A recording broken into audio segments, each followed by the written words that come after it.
community. Dave the Pickup Artist with you for another round of Psychedelic Sunday. And this time around we've got a psychedelic freakout. Meet the Pink Fairies.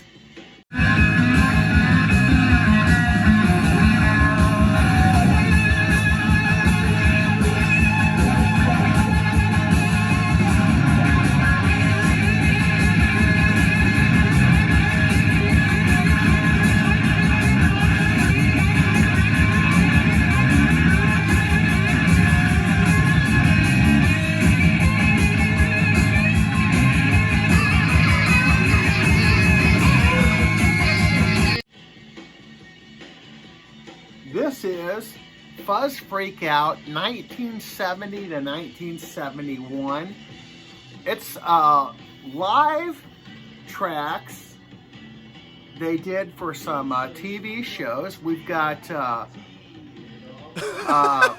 couple of covers and a couple of originals that the band did. But first, check out the band. We've got their popular Pink Fairies insignia, the pink pig, photo of the band, a track listing. Now what we've got is, starts off with a 1970 demo called Do It, which was written by Twink. Now this band was basically a psychedelic UK rat pack. Various members of great psych bands like the Pretty Things. Starts off with Do It, the 1970 demo. Cost $10 to make.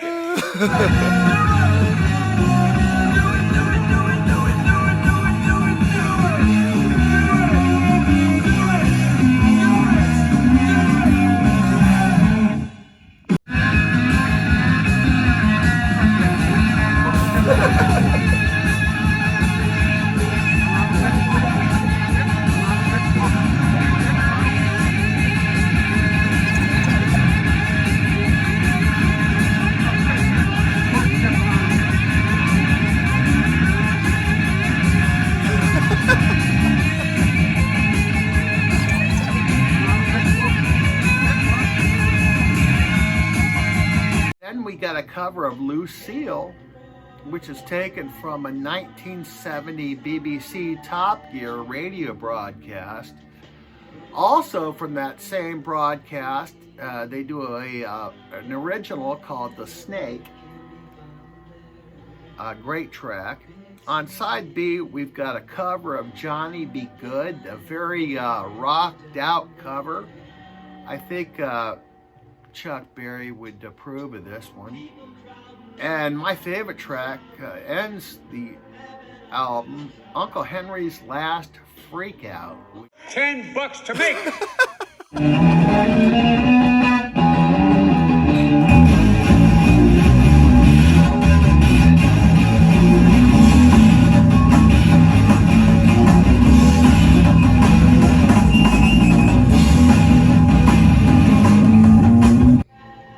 But yeah, the Pink Fairies.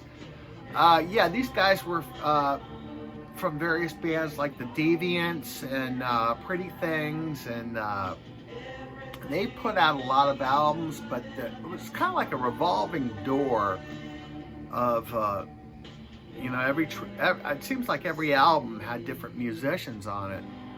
But one of my favorites, though, is a Twink, one of the drummers. I say one of the drummers because this band is made up of a guitar player, a bass player, and two drummers.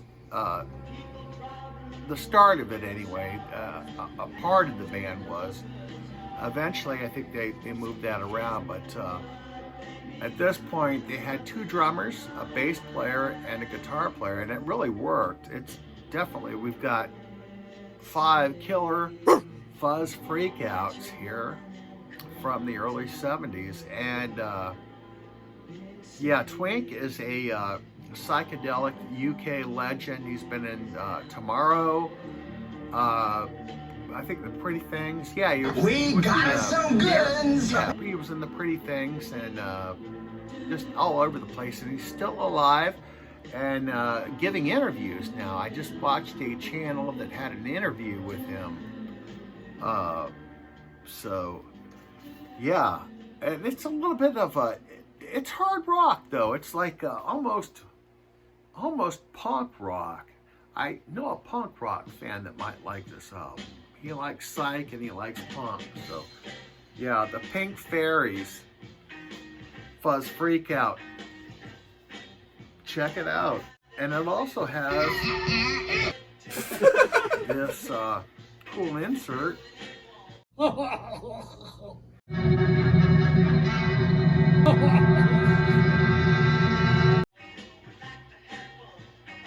Photo of the band. I don't know when that photo was taken. And we've got track listings and liner notes. Very interesting. And check out the color of the vinyl. And it's got the Pink Fairies pig on the label, which is their like mask. We got us a big barbecue to start things off. Yeah, Pink Fairies. Excitement. So, if you were an American psychedelic band in the 60s and you were good enough, you got to go to Europe. One of the first bands that got to go was the Byrds. The Doors toured Europe with Jefferson Airplane, as chronicled in this VHS I got. I'm sure you can find this on YouTube, and it's probably out on Blu-ray. But one band that was popular enough and good enough was the Electric Prunes. And we've got the Electric Prunes Stockholm 67.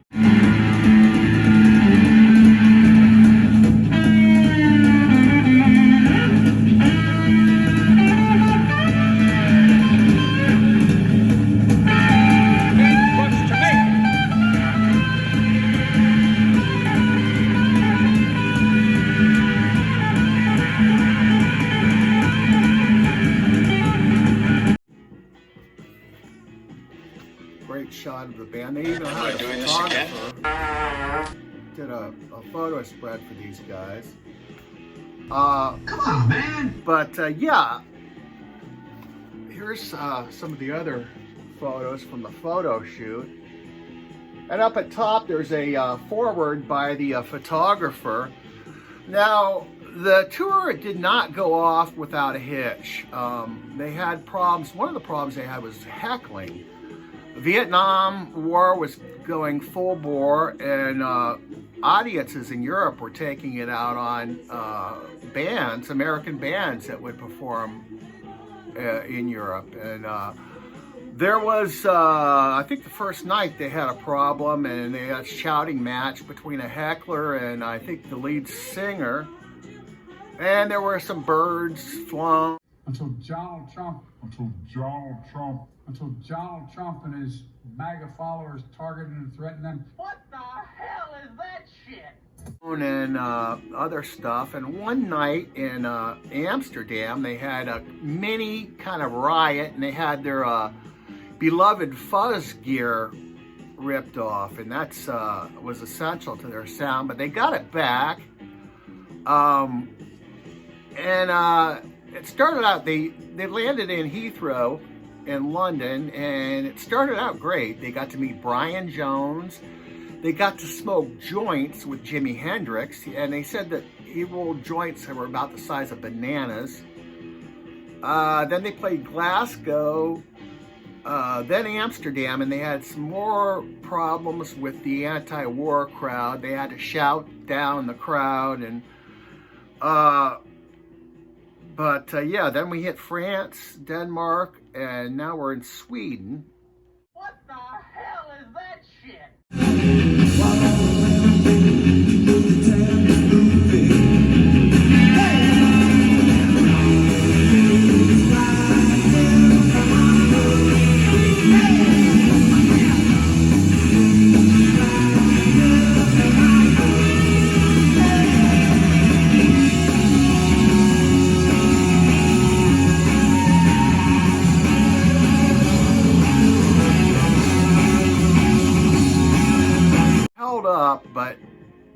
it kind of took a toll on the band because they were never really the same after this. When they got back to the States, they were exhausted. They had put out their second album that followed their very successful debut album. But their third album, they brought in other players, and it kind of dissolved after that. But this is a great chronicle of their live set, which is astonishing. You haven't really heard the Prunes until you've heard them live, but unfortunately, I think this is the only live chronicle of this band. But you've got a lot of great tracks on here. I had Too Much to Dream last night.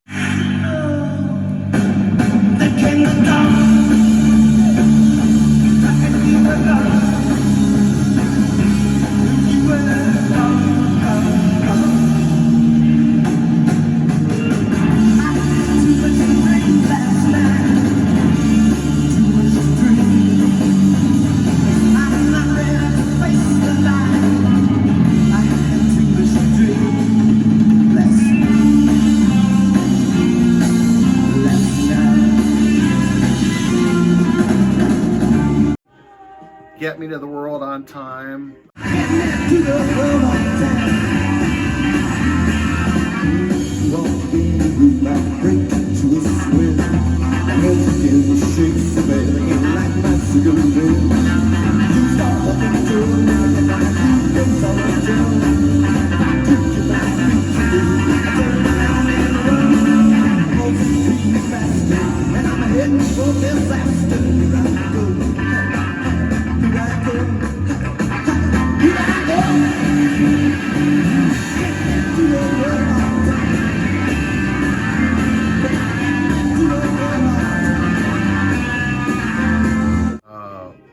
Long Day's Flight is on here. That was on their second album, and they were trying to promote their second album with this tour. Recorded by the Swedish Broadcasting Company Corporation at the Concert Hall in Stockholm, Sweden, December 14th, 67. Yeah, if you can find this, definitely worth a look. Next one I've got is Dr. John the Night Tripper with his debut album, Gree Gree.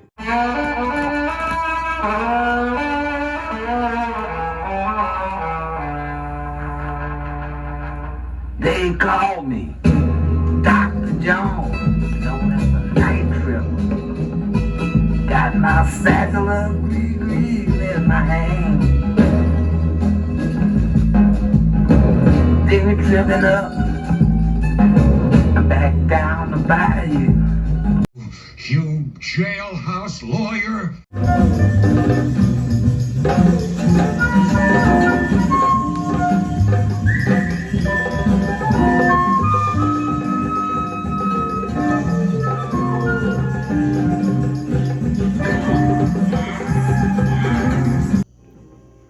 This is some Louisiana swamp psych from Dr. John the Night Tripper.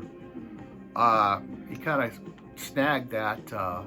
He wanted to be like a voodoo priest type thing, so that's why he took on this persona. But before that, in the 50s, as far back as the 50s, he was in bands, trekking around different clubs, playing in clubs. He was a guitar player. In 1960, right here in Jacksonville, at a gig, he lost part of his ring finger in a gunfight at a gig. A gunfight broke out at one of the gigs, and yeah.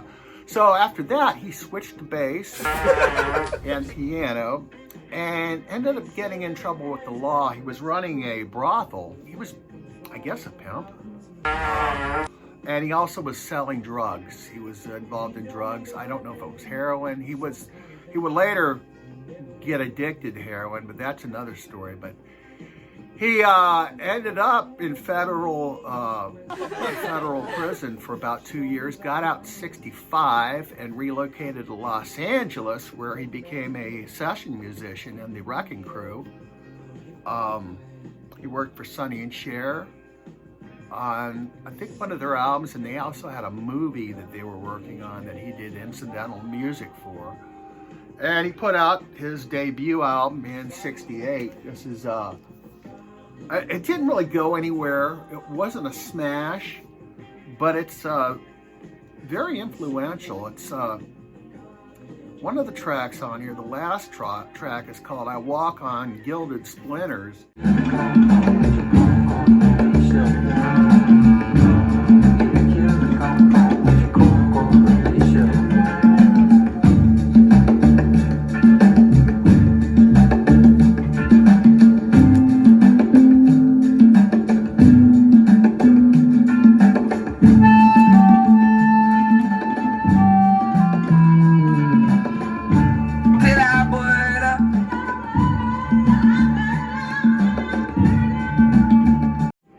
It's been covered from by a lot of great bands like Humble Pie, and since it came out, it's gotten a little bit more respect. I think all of his earlier albums have gotten more respect.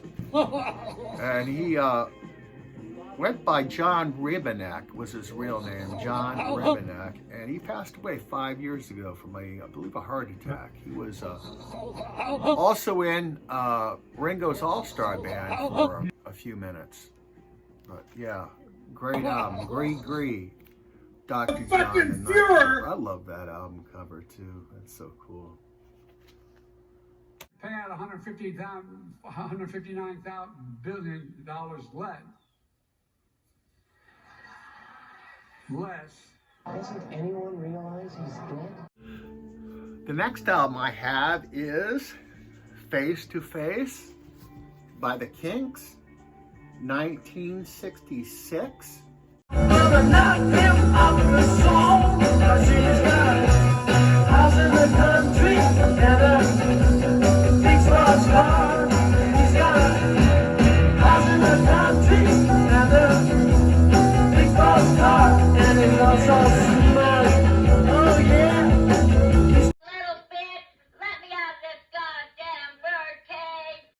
All I've got's this sunny afternoon. Save me from this squeeze. I got a big fat mama trying to break me.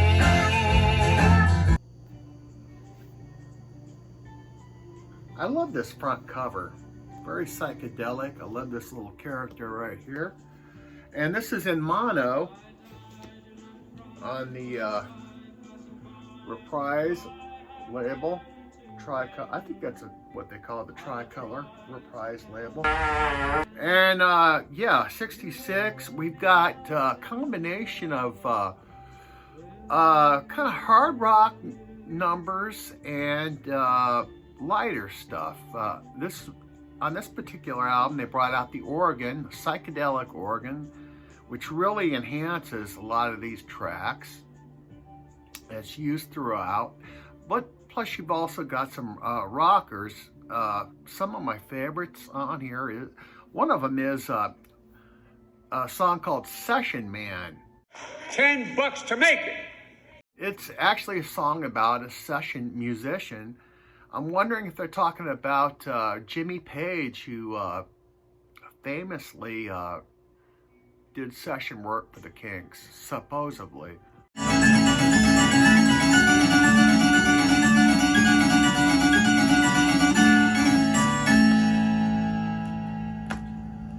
He never will forget it all. The day he played at the Albert Hall. A million sessions ago it seems. He's a session man, a quad progression, a top musician, a rock and roll star, a Philharmonic orchestra. I think it's their third album, if I'm not mistaken, but yeah. And this is also in mono. And it sounds great in mono too.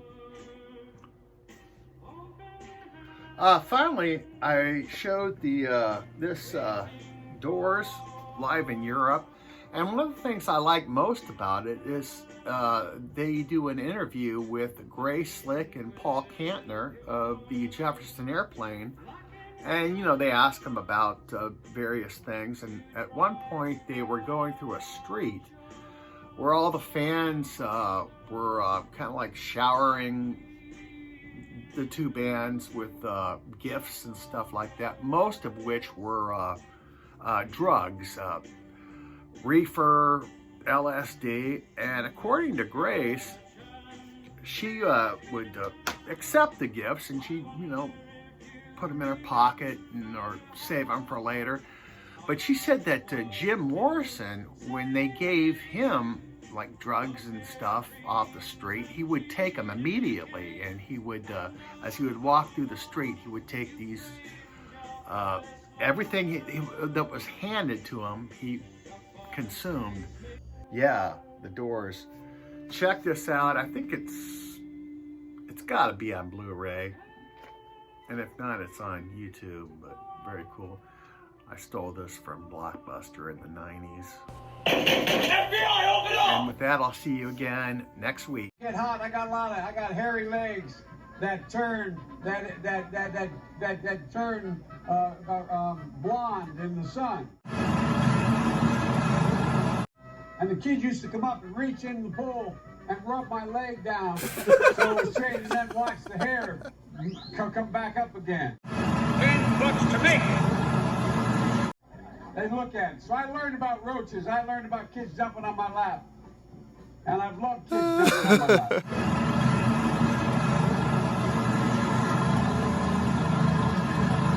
$10 to make it.